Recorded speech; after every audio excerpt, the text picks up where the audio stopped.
selected it mostly the other way when I had to just make a comment on what Hema said, and I was about to make a comment to what Tobias said, but okay, I will start the orthodox way, let's say. Okay.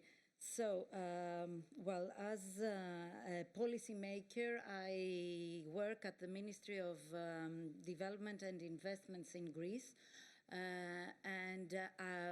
which means that Greener Europe is actually in the hands of the Ministry of Environment and Energy. So I have to make it clear that I don't want to step in their shoes, and it's their cuisine.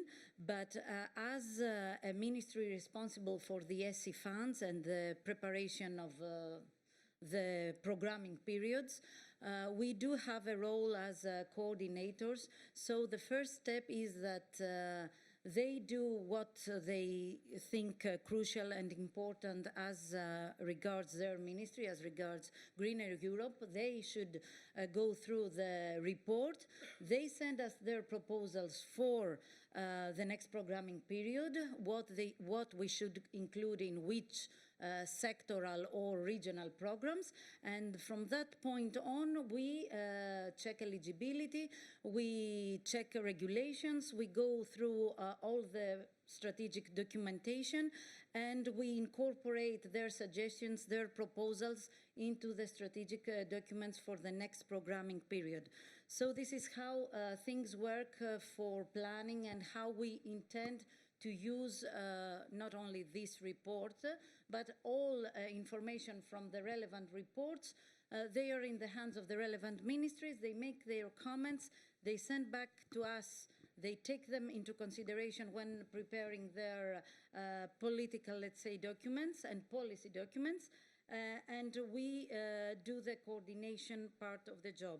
Regarding the state of European territory, I already mentioned before the issue of insularity and blue infrastructures, especially now that back at home there is a political discussion. I have to stress that nothing is decided, but there is a political discussion that there may be a sectoral program dedicated to insularity issues and to maritime and marine and maritime affairs. So from that point, it is quite important that we have the background document, we have some basis to start our discussion, to start building the relevant program if such a decision is taken.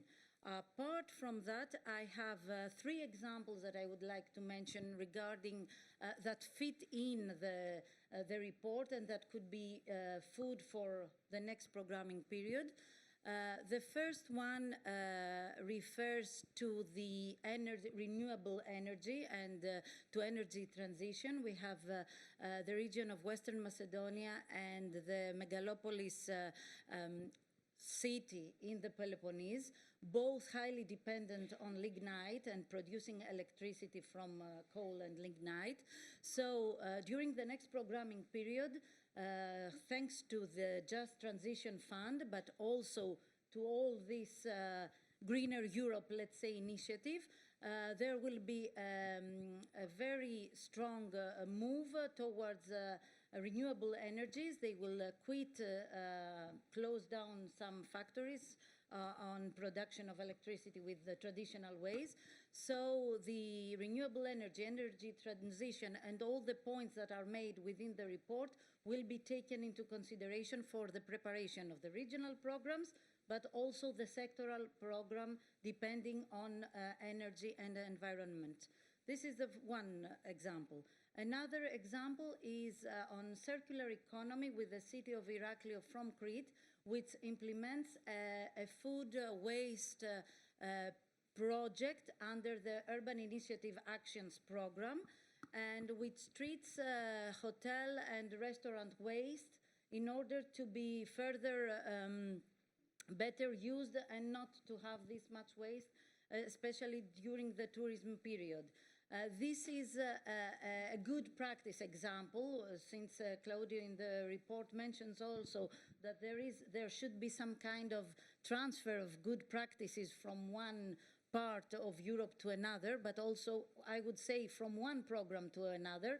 So this is a project implemented under UIA, but region of Crete will take the good results, the good example, the best practice, and will be able to incorporate it in their regional program now that they are preparing the next programming period. And my last example would be on the macro regions, and especially the EU-SER macro region, the macro region of the Adriatic and Ionian region. As Tobias said, we are moving to new functional areas. We are approaching Europe from a different territorial perspective. Macro regions are there and are evolving, elaborating. Our macro region, which is a relevant new one, under the priority of environmental protection and biodiversity, has built the blue and green corridors along the coastline of the Adriatic, Ionian and Adriatic Sea, starting from Peloponnese in Greece, going through Albania, Croatia, Slovenia, and all the way around the Adriatic to Italy. So these blue and green corridors are something that need to be elaborated, taken the good practices, taking the suggestions and the proposals in the report that was presented, and according to these proposals we will elaborate, we will change, we will evolve the action plan of the strategy, which is to be revised in view of the next programming period.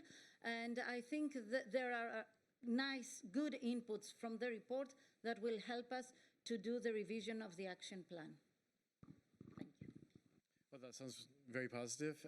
I was just wondering about how it first gets read by a different ministry, from the environmental ministry, and then it goes to you, who has to do the investments. Do they read the report, do you think, in a different way than you would read it? Because many times the environmental side reads things in terms of regulations, and the structural funds is all about many times more bottom-up projects. Do you think that there's a translation issue here, or do you work together about this? Do they know enough about how structural funds work that they could give you good recommendations? How is that working in practice?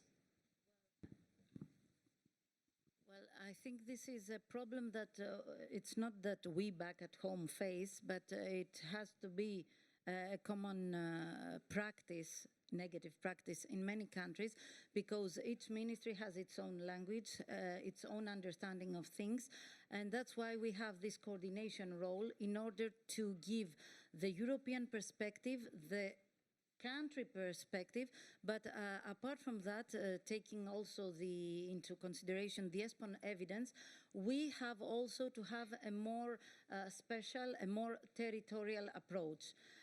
In the case of the energy and environmental issues, I think this, in particular back at home, this special approach is missing. And there needs some fine-tuning between what we do and what they do in order to have a common understanding and to work together and to proceed into the new programming period together. And to add into this point, the new regulations and the new programming period has also introduced the enabling conditions, which are some, let's say, prerequisites, some ex-ante conditions that have to be met before proceeding, before